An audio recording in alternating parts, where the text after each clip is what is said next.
Okay, for a while now we've been promising to show you how to wash yeast or how to recover yeast. If you're buying liquid yeast, it's very expensive, and if you can recover that yeast at the end and use it on another batch, you're going to save a ton of money. I even do this for dry yeasts just because it's easier. I always have it on hand. I don't have to worry about I have a packet and have to run out to the beer store or something.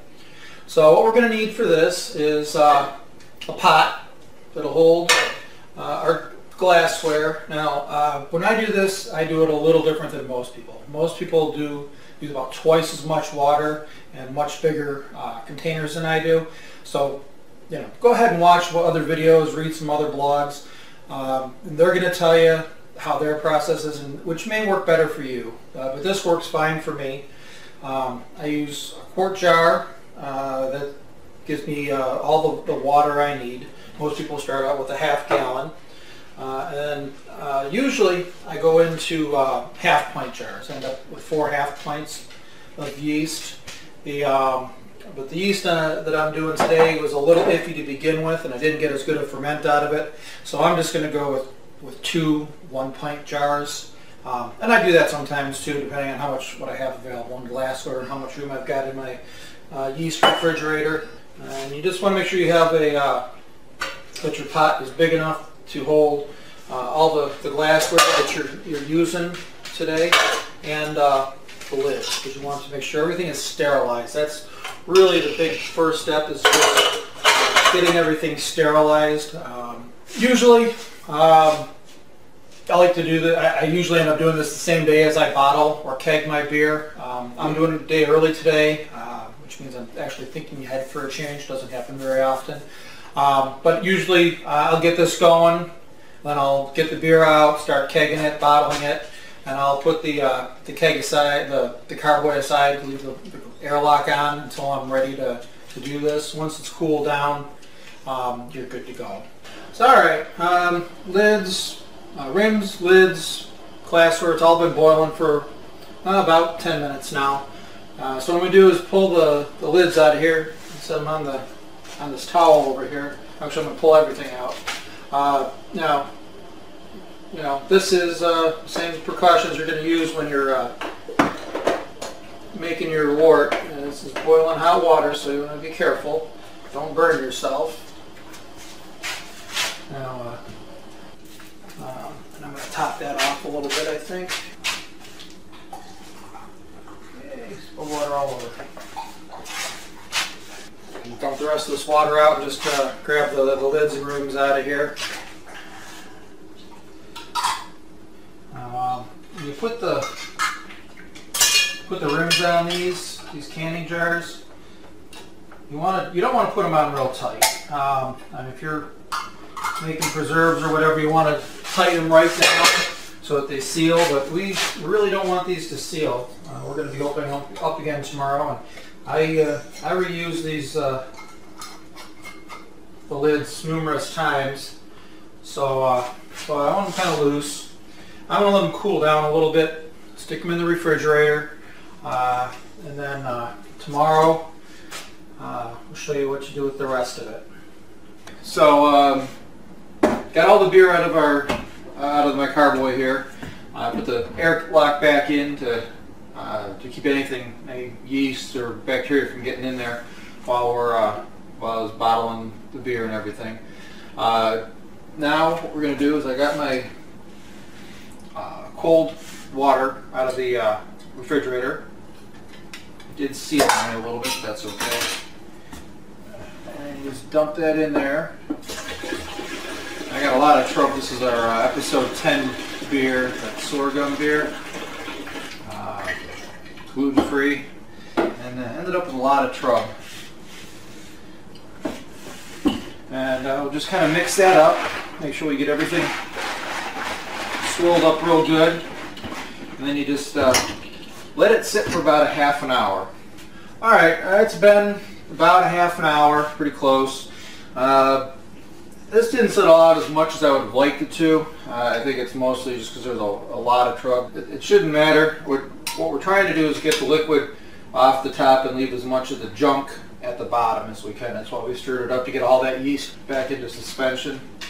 And then now what we're going to do is, I usually do this over the sink, so what we're going to do is try and pour off a little more than the amount of water we put in. I put almost a quart of water in there. So I'm going to be pulling off a little more than a quart, and I'm going to try and take the stuff off the top and leave as much of the junk on the bottom as I can. There we go. And the rest of this I just dump down the drain, and then rinse it out at first. But this bit here I stick in the refrigerator, and I think we did pretty good there actually. Usually about 45 minutes in the refrigerator. I actually got a meeting this morning, so it's probably going to be closer to about 3 hours. Shouldn't be a big problem. It's been well, 2.5, almost 3 hours. And this is, it's settled out a little bit. It hasn't settled out as much as I would have liked. Now these smaller jars, we're just going to dump the water out of those. You don't need that water. Take the jar with our yeast in it and kind of split it up. Now I mean, it doesn't look like it's real settled out, but it is. I can tell by looking at it. There's the heavier stuff is definitely on the bottom. Up at the top here, you can see there's a little bit of liquid, and this other stuff will settle out in these jars. There's going to end up being a lot more trub in here than I would normally like. And again, I usually do this over the sink. I'm going to throw the rest of this out there.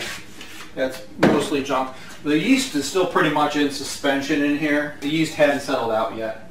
We'll keep this, we'll set this, I've got a refrigerator set aside specifically for yeast, but you can put this in any refrigerator, but if you do a lot of it, you're going to end up with a lot of jars. And what I did when I first started out is I bought a bunch of different kinds of liquid yeast, and every time I brewed with one of those, I would save them out. When you first do it, it's a really good idea to mark your jars, to label them. What I do and what most people do is you put the date that you recovered the yeast on there, what generation it is. R1 is the first generation, R2 is the second generation, and what kind of yeast it is. So this is an American ale yeast. It was originally a Y yeast, 1056. Pretty common, called Chico. Like I said, you can get about 4 batches out of one of these. If you're the yeast cake, if you were to divide that into 4 pieces and throw one each into a 5-gallon bucket of wort, you'd have enough yeast cells in there. As they age, the longer that this stuff sits in the refrigerator, the more yeast cells dies. And there's calculators online that'll help you figure that out. You can figure that you probably got as much yeast cells in a quarter of a yeast cake as you got in a pack of dry yeast. But the longer it sits in there, the more yeast cells die. And now I've pitched recovered yeast a month or 2 after I recovered it, and I've never had a problem. You get beyond 2 months, and even if even after a month, I would highly recommend doing a yeast starter, and we've got another vignette on yeast starters. That bumps up the number of live yeast cells in there when you pitch it, and you're going to get a much better ferment. It's going to ferment faster, it's going to ferment cleaner, and your yeast is going to flocculate out properly. So now, using the cold water that we use, that's a good thing. That helps to put those yeast cells to sleep, gets them ready to go dormant, and when you put them in the refrigerator, it doesn't stop all of their biological processes. It just slows them way down so that they will last a lot longer. I mean, if this yeast left out on the counter probably wouldn't last 2 or 3 days, and it would already be, have a severe die-off. By putting it in a refrigerator, you can slow it down so that you can extend it for a few months. If you want to get much beyond that, then you're going to want to get into something called yeast banking, and that's where you actually freeze the yeast, and that's beyond the scope of this little vignette. But that would be the next step beyond just washing the yeast and saving it for your next batch. Happy brewing! Okay, it's been about 6 days since we washed this yeast here. You can see we got about half liquid and half trub. Now this one over here is one that I've did in the past, and it didn't have quite so much trub in the bottom when we were washing yeast, and that's a little more typical. You can see there's quite a bit of liquid on top and just a little bit of stuff on the bottom. Getting real close here, you can kind of see that white layer at the top of the trub. That's the actual yeast. The rest of that stuff is all protein and stuff like that. The stuff on top, the water, you want to dump that out for the most part. That's pretty much nothing but a bunch of bacteria. You might want to save a little bit to swirl the bottom up, so loosen it up off the bottom of your glass jar. And then the stuff on the bottom you actually want. All that protein and stuff is actually a yeast nutrient, so you want to dump that right in with the yeast. So obviously we got a lot more yeast nutrient on this than on the old one, but I'd rather not have all that extra junk. That little bit in the bottom there is more than sufficient. Alright, well, cheers.